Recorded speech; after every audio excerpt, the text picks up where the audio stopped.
How's it going, guys? Stas here. Welcome back to another video. So we're going to break down the stock market in this one. As we got the CPI data from February this morning, we're going to break down the charts here in terms of the S&P and the NASDAQ. And we're going to go over, of course, the February CPI data, the categories, all that good stuff. So jam-packed video. Hit the like button. Feel free to subscribe. And you might as well follow me on X and on TikTok. Those are linked down below, guys. And with that being said, cheers.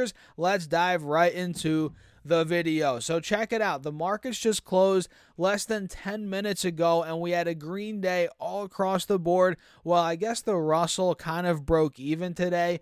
Looks like, yeah, pretty flat day for the Russell, but we had the NASDAQ up 1.5%, the S&P up over 1%, and the Dow went up 0.6%. And check it out. SPY's now pushing all-time highs. We're about 2 points, actually less than $2 away, about $1.50 away from all-time highs on SPY. And Triple Q, if I pull that up, we might be at all-time highs. Hold on a second. Actually, no, we're not. We're about $5 away from all-time highs. Pretty much a stone's throw away, thanks to stocks like Nvidia, Meta, Adobe, Microsoft, AMD. All those stocks rebounded big time today, especially Nvidia, as it is breaking now back over $900 per share and went up over 7% on the day. So before we get carried away here on the charts and dive into the indexes too much, let me show you what's going on with the CPI data, which I'm not sure if you guys actually dug into the report quite yet. We'll do that right now very quickly in this video. So smash that like button, by the way, and subscribe if you guys are finding value and do find value in this video. So yeah, let's just dive into it. So we can see right here the consumer price index for all urban consumers increased 0.4% in February on a seasonally adjusted basis, after rising 0.3% in January. And we can see over the last 12 months, the all items index increased 3.2% before the seasonal adjustment. And I do believe that the estimate was for 3.1% for that to be the annual increase, and we got 3.2%. So a little bit hotter than expected.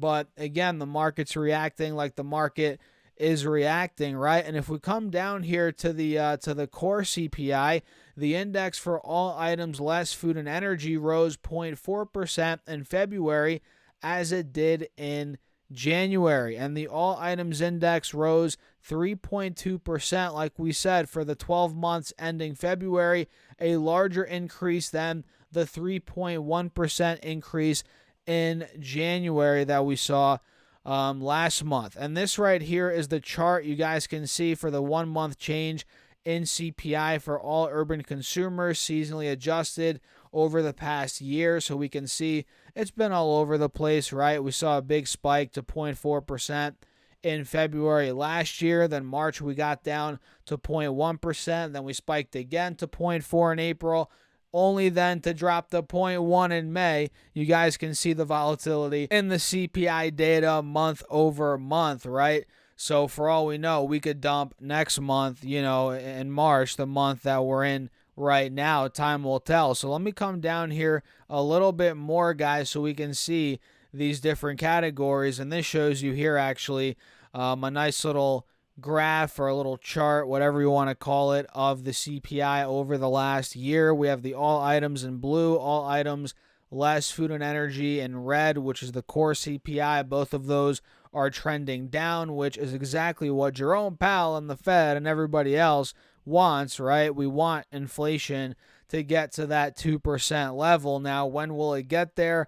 Who the heck knows, right? But that's the ultimate goal here that we all have, right? The Fed and everybody else wants that too, right? So let me show you here what's going on, guys, in terms of these different categories, anything crazy that went down here. So first of all, food saw a tremendous drop from 0.4% in January to actually zero, flat in February. We saw that in food in general. Then in the subcategories, we can see food at home went from 0.4 to 0, and food away from home went from 0.5 in January to 0.1 in February. So nice declines in those categories month over month, which for me, guys, when I'm looking at the CPI data, let's be honest, we're looking at a couple categories here, right? We're looking at food, we're looking at gas, fuel oil, and we're looking at least me, used cars and trucks, vehicles, stuff like that. There's a lot of categories, obviously, they're all important, but my eye goes to those that I just mentioned right off the bat, right? So we can see if we come down here to fuel oil, that increased a bit from negative 4.5 in January to 1.1 in February. So that actually went positive into February, it looks like. We can see energy in general, that entire category went from negative 0.9 in January to 2.3 in February, which I guess makes sense. We can see gasoline, all types, negative 3.3 in January to 3.8 in February as we're getting into the winter months. Makes sense, right? Okay.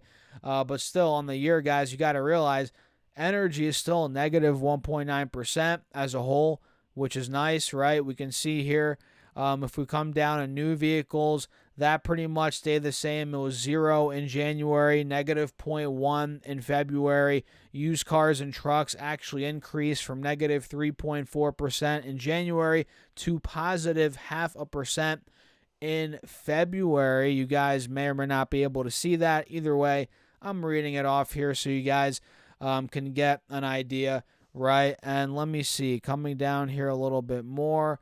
Apparel, we can see negative 0.7% in January. That increased to 0.6% in February. So we are seeing a pretty interesting report this go around. We're seeing apparel spike up, energy spike up as we're in the winter months right now, and food come down. That's the most notable thing, or things I would say in this case. So what do you guys think about that? Let me know your thoughts in the comments. Pretty interesting report. Looks like the market's liking it. We're getting that positive reaction, which is always good. And let me actually pull up the indexes quickly yet again so we can see again. We're pretty much a stone's throw away from all-time highs when it comes to Triple Q, about $5 away.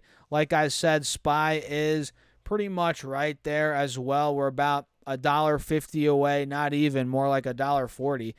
So SPY's right there, and we can see if I pull up the Russell, well, that one's farther away, but about 400 points away for the Russell, and the Dow is actually about 200 points away, 300 points away from all-time highs, and it looks like the Dow's trying to break back out.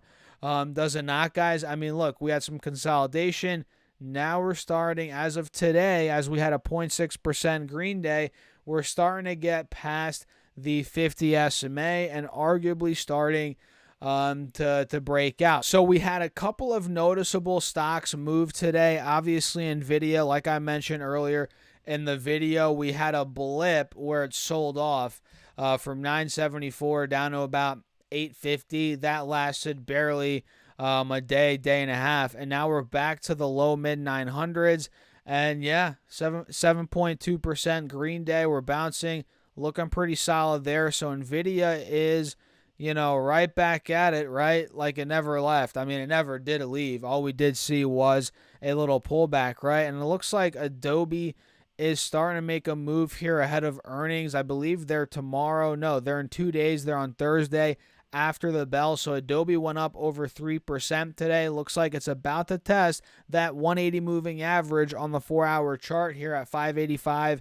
586. If that level breaks on Adobe, guys, man, we could be flying from there. Who knows? Maybe, back to 600 plus. It all comes down to earnings, obviously, but I'm watching it here in the channel. So what do you guys think? Let me know your thoughts in the comments. Hit the like button. Feel free to subscribe for future content. And if you guys want some free stocks from Moomoo and you want to support the channel, use that link down below or go to stocksurfs.com/Moomoo. Open up your account and fund it with at least $100. You get 5 stocks, and fund it with at least $1,000. You get 10 more stocks, totaling 15 stocks, and each of those could be valued up to $2,000. $8,000. So get on it, guys. Use that link down below. And with that being said, guys, cheers. I'll catch you all in the next one.